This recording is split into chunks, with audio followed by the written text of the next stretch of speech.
Voyons la distribution d'échantillonnage d'un pourcentage, donc un exemple où on utilisera le théorème central-limite pour comprendre ce qui se passe. Dans une firme comptable, on sait que 4 des déclarations d'impôts produites contiennent des erreurs. On s'intéresse au pourcentage de déclarations d'impôts contenant des erreurs que l'on pourrait retrouver dans un échantillon de 130 déclarations sélectionnées avec une méthode d'échantillonnage probabiliste. Notre 4 de déclarations d'impôts produites, c'est un pourcentage de population qu'on note par pi. Et ce qui nous intéresse, c'est des pourcentages qu'on obtiendra en échantillon, donc des valeurs probables pour P. Et tout ça fait à partir d'un échantillon, un petit n de 130 avec une méthode d'échantillonnage probabiliste, donc il faut que le hasard intervienne. On se rappelle que selon le théorème central-limite, la variable P suivra une loi normale de moyenne qui correspond à pi et d'écart-type sigma p qui correspond à la racine de pi fois 100 moins pi divisé par n sous trois conditions. Donc, il faut que la taille d'échantillon soit plus grande ou égale à 30. Il faut que le produit de n et pi soit plus grand ou égal à 500. Et le produit de n et 100 moins pi doit aussi être supérieur ou égal à 500. On se rappelle, c'est quoi cette variable P-là? Qu'est-ce qu'elle fait? Donc, P représente les valeurs de pourcentage d'échantillons que l'on pourra obtenir si on fournit tous les échantillons possibles de taille petit n.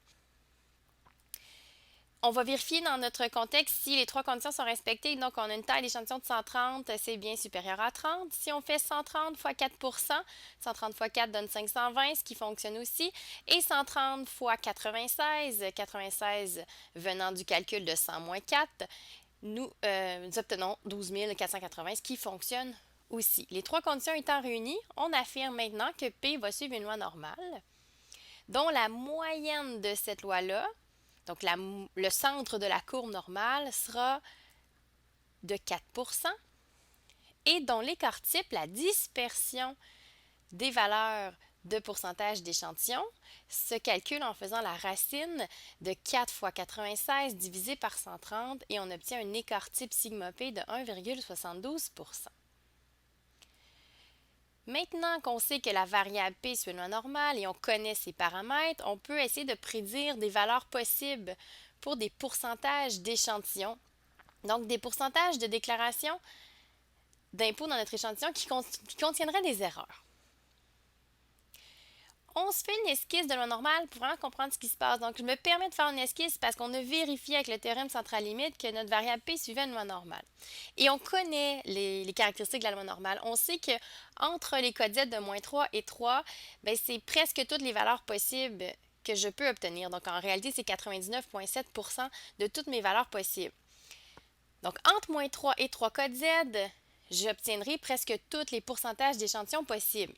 Donc, ce qui est probable d'obtenir.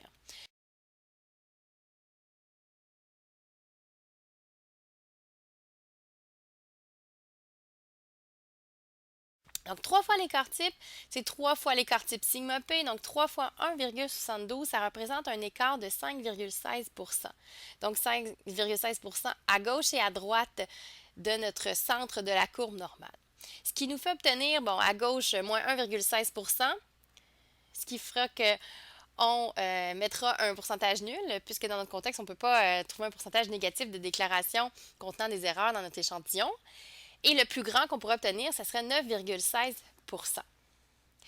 Ce qui veut dire, donc, je sélectionne dans ma population, dans la firme comptable, parmi la population de déclaration d'impôts produites, un échantillon de 130 au hasard. Et je regarde dans cet échantillon mon pourcentage de déclarations qui contiendrait des erreurs. Ça peut varier entre 0 % et 9,16 %. C'est ce que le hasard va me permettre, compte tenu que j'ai de l'information sur le pourcentage de la population. Maintenant, les pourcentages qui sont les plus probables d'être obtenus. Si notre pourcentage dans la population est de 4 %, c'est encore une fois le centre de notre courbe normale, entre moins 1 et 1 de code Z, c'est là où on voit la plupart de nos données. Donc, il y a beaucoup plus de chances qu'on obtienne des pourcentages d'échantillons dans cette zone-là que dans les autres zones de notre courbe normale. Mais encore là, c'est du hasard. On peut juste faire des prévisions. Donc, confirmer que c'est ces pourcentages-là qui ont plus de chances de se produire. Par contre, on ne pourra jamais être certain à 100% que c'est un pourcentage dans cette zone-là qu'on va obtenir, nous, avec notre seul échantillon de 130. Ce qui veut dire que si on calcule l'écart que ça représente dans notre contexte, donc moins une code Z et une code Z, ça fait un écart de une fois l'écart type sigma p, donc un écart de 1,72% de chaque côté de notre moyenne. Donc, dans notre échantillon, ça représente des pourcentages de 2,28% et de 5,72%. Ce qui veut dire que je sélectionne un échantillon de taille 130 dans ma population, une population où il n'y a que 4% de déclarations qui comportent des erreurs. Mais j'ai beaucoup de chances d'obtenir dans mon échantillon un pourcentage de déclaration avec des erreurs entre 2,28% et 5,72%. Donc, si on résume ce qu'on vient de faire, donc les pourcentages qu'il est probable d'obtenir en échantillon varieront donc entre 0% pour être plausible et 9,16%. Si dans ma population, j'ai 4% des déclarations qui comportent des erreurs. Mais il est plus probable que j'obtienne des pourcentages compris entre 2,28% et 5,72%. Ce qui nous permet de mettre la table pour ce qui va suivre, donc les intervalles de confiance.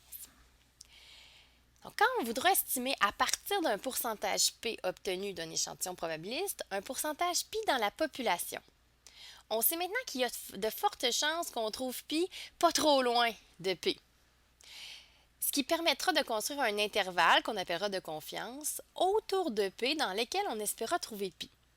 On construira cet intervalle à partir d'une marge d'erreur qu'on appellera E et qu'on va calculer en se servant des principes vus dans le théorème central limite en effectuant Z fois sigma P. Donc, ça permet de justifier la démarche de l'intervalle de confiance. Le théorème central limite met vraiment en place ce qui se passe. Donc, le lien entre Pi et P nous permet de se faire un modèle, une théorie qui tient pour estimer un pourcentage de population quand on ne connaît que P.